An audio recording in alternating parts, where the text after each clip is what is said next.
Spies Die Hard by Arnold Marmor. This story appeared in Imagination, May of 1954.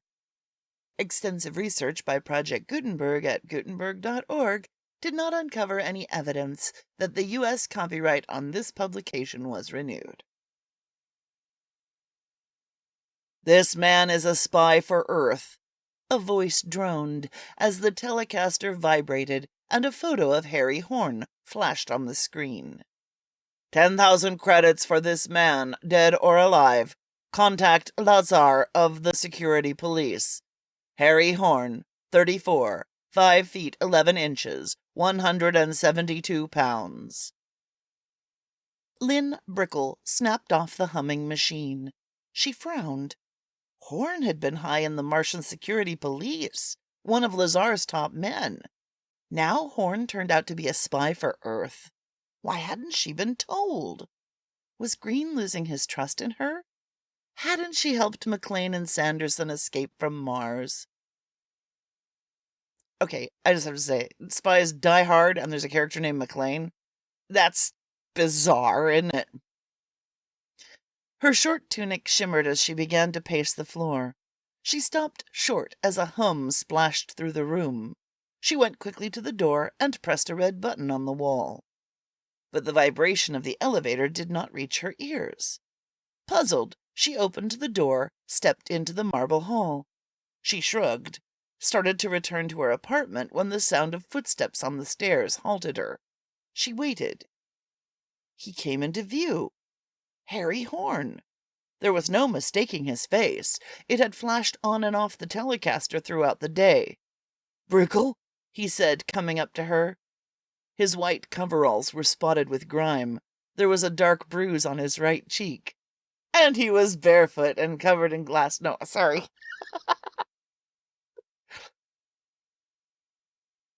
"Yes," she said. "I'm Harry Horn." "I know." "You've got to help me." His voice was urgent, pleading. He brushed past her into her room. She walked in after him, shut and locked the door, leaned her back against it. "You can't stay here," she said. "Are you alone?" "Yes," she said, "I'm alone." He went through the apartment, returned to the front room. "I had to make sure." He sank into the low divan, covered his face with his hands. She walked toward him. "You can't stay here," she repeated. He looked up at her, his eyes frightened. "Do you have any idea of what Lazar will do to me once he gets his fat hands around my throat? He won't kill me right away." "Why come to me?" "You can help me." "What can I do?" "You can help me get away. A turbo-engine spaceship, that's all I need. It's small and fast." "But why come to me? You haven't explained." "You helped McClane and Sanderson." "How do you know this?" "We're both in the same organization, but not in the same unit. The leader of my unit instructed me to go to you." "I see. Who is your leader?" "I can't tell you. You know that. I wouldn't ask you your leader's name." Lynn shrugged slim shoulders. "It wouldn't make any difference. He is not stationed on Mars." Horn jumped to his feet. "You will help me?" "If I can." "Can you get me the ship?" "I suppose, but we'll have to wait for night. It is dangerous to do anything now." 10,000 credits. Lazar wants you awful bad.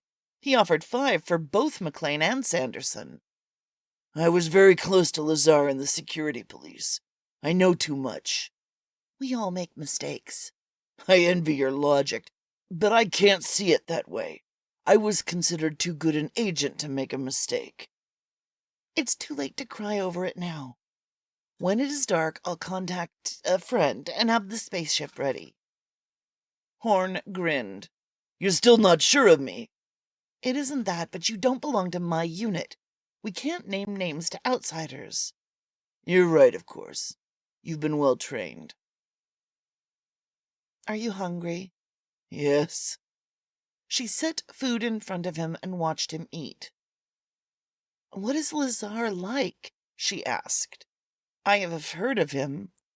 "Cruel," he said. A sadist. Death is the easy way out when you're in Lazar's hands. It will soon be dark, she said. He stood up, his hunger satisfied. Tell me, he said, was it difficult getting Sanderson and McLean out of Mars? No, she said, not difficult at all. Good. He went to the interphone. He dialed and spoke. You may come up now. What are you doing? Her face paled. He turned to her, smiling. Lazar was wondering how Sanderson and McLean escaped. You were on the master list of suspects. I was waiting for you to confess. Lynn stiffened. It was a trick? That's right, Brickle. Too bad. You're too pretty to die. That was a message to Lazar? Yes, he'll be here shortly. Lynn slipped her hand in the pocket of her tunic, brought out a small blaster. Don't be a fool, Horn said. Maybe you'll be spared. Why take your life? Just tell all you know. Lynn smiled. I wasn't thinking of taking my life, but yours. Horn frowned. Don't be an idiot. He advanced toward her. Lynn shook her head slowly. Now it's my turn to be clever. Horn's face went wild. You can't escape Lazar. Listen to me. She blasted him. Lynn opened the door. Lazar stood there, fat and ugly. There were 2 men of the security police with him. Come in, she invited. They came in.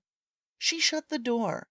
Lazar looked down at the dead Harry Horn. You said dead or alive, Lynn reminded Lazar. You owe me 10,000 credits. What happened? Lazar snapped at her. His flesh-bedded eyes studied her. He came to me for help. I had to bide my time. I told him I'd help him. I was waiting for the chance to get to you. He was by the interphone a few minutes ago.